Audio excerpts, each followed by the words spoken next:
Hello दोस्तों, नमस्कार। आप सभी का फिर से हमारे यूट्यूब चैनल पर स्वागत है।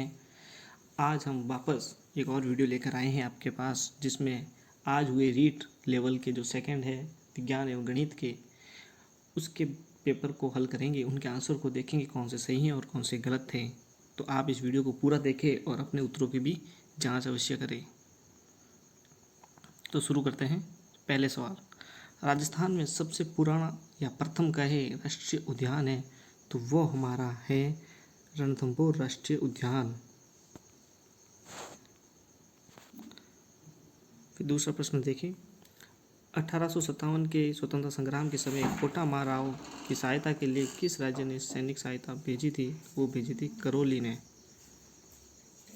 वागड़ी बोलीरो मुख्य क्षेत्र यानी कि क्षेत्र कौन सा है? ये क्षेत्र आए हैं वो कौन सा क्षेत्र है? वागड़ी बोली, डूंगरपुर और बांसवाड़ा। वह जिला युग्म जहाँ लाल व पीली मृदाएं पाई जाती हैं वो कौन सा है? जहाँ पे ये लाल और पीली दोनों प्रकार की मृदाएं जो मिट्टी है मृदा पाई जाती हैं वो है हमारे अजमेर और सिरोही। अगला प्रश्न देखिए, वह दुर्ग जिसके चारों ओर खाई होती हैं वह कौन सा दुर्ग होता है? वह होता है पारीक दुर्ग। राजस्थान में किस स्थान पर प्रतिवर्ष 12 सितंबर को वृक्ष मेला मनाया जाता है?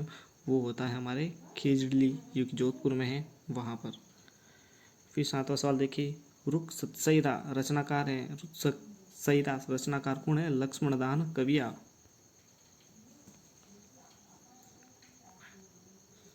निम्न में से किस समारोह का संबंध विवाह से है? तो इनमें से जो विवाह संबंधित है वो है टीका।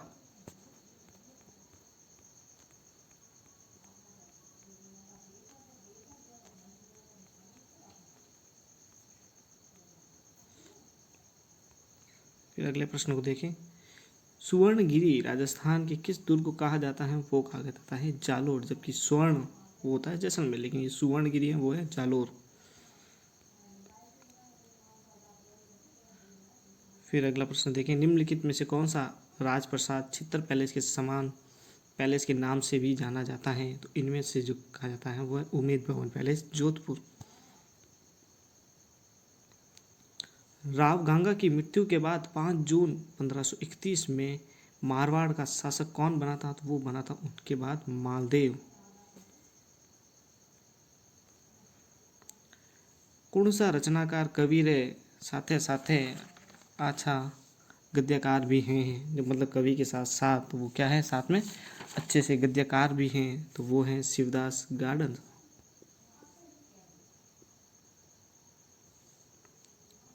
जालडोल उदयपुर, कुराड़ा नागौर, साबड़िया बीकानेर, नंदलालपुरा जयपुर में क्या समानता है? ये सभी के सभी ताम्र युग कालीन से संबंधित हैं, इसलिए ये सब क्या है, ताम्र उपकरणों के भंडार के लिए फेमस प्रसिद्ध है इनमें। फिर अगला प्रश्न देखें, राजस्थान 2013 से 17 में जन्म दर पुरुष प्रसारता कितनी थी? तो वो थी यहाँ 68.5 वर्ष। अब अगला प्रश्न देखें, निम्नलिखित में से कौन सा ऊर्जा का गैर परंपरागत स्रोत नहीं है? तो इनमें से आपका सही आंसर होगा जल विद्युत शक्ति। फिर आगे देखें, बिसलदेव रासों में कौन सा रस प्रधान है? तो इनमें है श्रृंगार रस। राजस्थान में चुन्नी और बारी शरीर के किस अंग में पहने जाते हैं? तो ये दोनों ही संबंधित हैं नाक से। निम्नलिखित में से कौन सा एक कालीबंगा सभ्यता से संबंधित नहीं है? तो इनमें से लोहे के उपकरण ये संबंधित नहीं है। जयपुर में मीनाकारी की कला महाराजा मान सिंह प्रथम द्वारा लाई गई थी। ये कहाँ से लाई गई थी? ये लाई गई थी लाहौर से कारीगर लाए गए थे 5।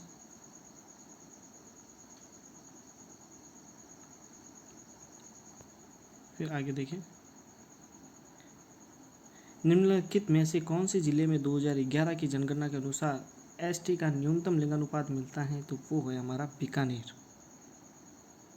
अगला प्रश्न, राजस्थानी कहानीकार के तौर पर किणरी पहचान कौनी है? तो वे हैं ब्रजमोहन जावड़िया की पहचान कौनी है।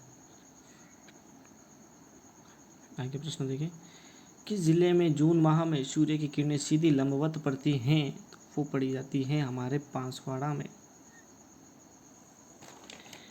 फिर आगे अगला क्वेश्चन देखिए, कैला देवी का मंदिर कहाँ पर स्थित है? वो है करौली में। फिर अगला प्रश्न देखिए, बीकानेर क्षेत्र में लड़कियों व अछूतों की शिक्षा हेतु किस संस्थान ने पुत्री पाठशाला और कबीर पाठशाला स्थापित की थी? तो वो की गई थी सर्वहितकारिणी सभा ने। अब अगला प्रश्न देखिए, अलीबख्श ख्याल राजस्थान के कौन से क्षेत्र में प्रचलित लोक नाट्य शैली है? तो ये शैली प्रचलित है हमारे अलवर। पन्नाधाय ने किसके जीवन को बचाया था? राणा उदय सिंह के जीवन को। Delhi Vadodara greenfield express way जिले से नहीं गुजरता, कहाँ से नहीं गुजरता है? तो वो नहीं गुजरता है जयपुर से। वह वृक्ष जिसमें कत्था निकाला जाता है वो है खैर का वृक्ष। जयपुर के किस या शासक ने चाकसू में शीतला माता का मंदिर बनवाया था? वो बनाया था महाराजा माधो सिंह ने।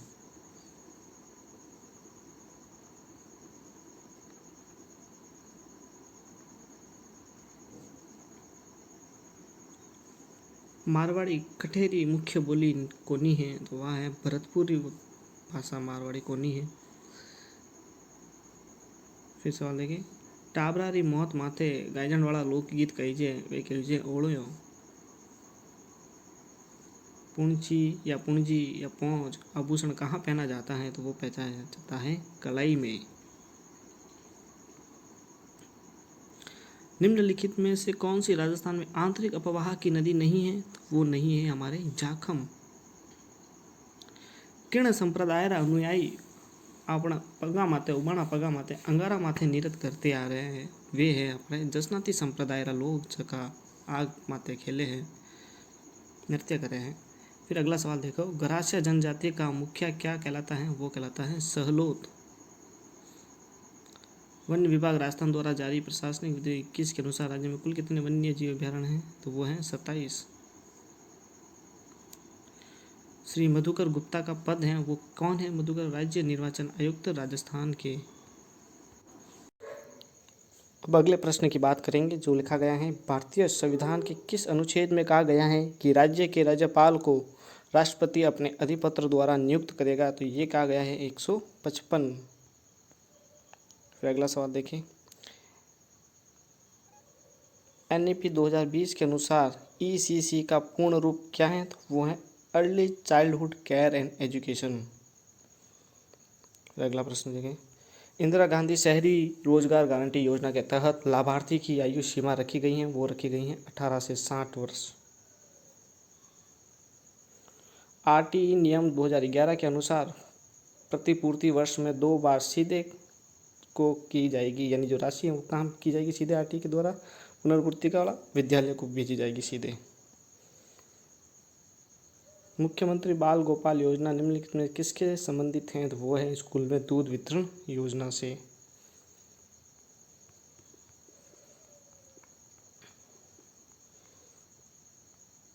फिर अगला सवाल देखें, अक्टूबर 2022 में कोल इंडिया एवं राजस्थान विद्युत उत्पादन निगम के बीच में एक सौर संयंत्र स्थापित करने के लिए हस्ताक्षर किए गए। ये कहाँ किया गया था? ये स्थापित होगा पुंगल बीकानेर में। केंद्रीय पशुधन प्रजनन फार्म स्थित हैं वो हैं सूरतगढ़। आभानेरी उत्सव किस जिले में आयोजित किया गया था? ये किया गया था दौसा में। अगला प्रश्न, प्राथमिक विद्यालयों की अंतिम प्रतिपूर्ति करने से पहले बच्चों के नामांकन का सत्यापन कौन करता है? वो किया जाता है खंड प्रारंभिक शिक्षा अधिकारी। राष्ट्रीय प्रौढ़ शिक्षा संस्थान NIAE की स्थापना कब की गई थी? ये की गई थी 1991 में। फिर देखिए अगला प्रश्न, इसमें लिखा हुआ है पेस्टे डैश और पेटिटिस रूमेनेट्स नियंत्रण प्रोग्राम जो PPRCP हैं वो किसके लिए हैं? वो हैं पशुओं के टीकाकरण कार्यक्रम के लिए। फिर अगला प्रश्न, अपूर्वी चंदेला की प्रसिद्ध खिलाड़ी हैं वो किससे संबंधित हैं? अपूर्वी चंदेला वो हैं राइफल शूटिंग से। किस दिन से राजस्थान में नई ग्रामीण पर्यटन नीति लागू की गई है? तो वो की गई है 12 दिसंबर 2022 से ये नीति लागू होगी। शिक्षा के क्षेत्र में टी का सबसे महत्वपूर्ण योगदान है वो योगदान है शिक्षा तक सरल पहुंच।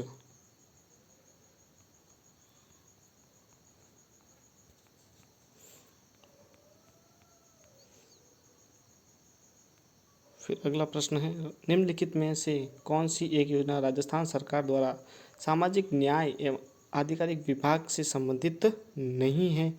तो वो है शुभ शक्ति योजना, क्योंकि ये श्रम विभाग से संबंधित हैं। फिर आगे, मुख्यमंत्री कन्यादान सहायता योजना के तहत कितनी राशि प्रदान की जाती है? वो की जाती है 31,000 रुपये।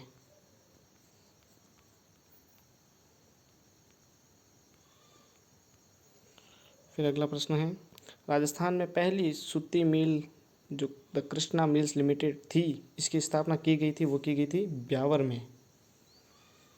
फिर अगला प्रश्न, गुरुद्वारा बुद्ध जोहड़ किस जिले में स्थित है? वो है श्रीनगर में। शिक्षा का अधिकार अधिनियम के अनुसार एक विशेष कक्षा में अंदर बच्चों का नामांकन किसके आधार पर प्रस्तावित किया जाता है? वो किया जाता है बच्चे की उम्र के आधार पर।